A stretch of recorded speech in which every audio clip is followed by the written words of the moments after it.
Hello hi friends, 5 నిమిషాలలో అయిపోయే మోదుకలు చూపిస్తా. ఫస్ట్ అయితే ఒక కప్పు దొడ్డటుకులు కొద్దిగా దూరగా వేయించుకున్న తర్వాత మిక్సీలో తగినంత షుగర్, పావు కప్పు ఏమో పాల పౌడరు, పావు కప్పు బాదము, కాజు, ఇలాచి ఒక 5-6. ఈ మిశ్రమాన్ని మొత్తం మిక్సీ పట్టేసుకొని ఒక బాణీలో వేసుకొని అందులో తరిగిన బాదము, కాజులు, కొద్దిగా నెయ్యి కలుపుకొని తర్వాత కలుపుకుంటూ పాలు కొద్దిగా వేసుకోండి.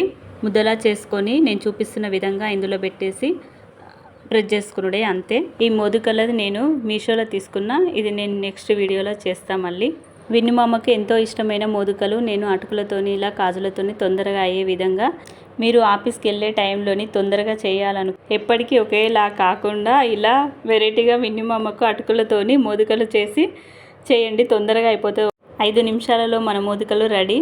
ఈ మోదుకలు చూస్తుంటే నాకే తినాలనిపిస్తుంది. విన్ను మా అమ్మ ఎంత ఇష్టంగా తింటాడో ఇవి. Thank you for watching. Please do subscribe.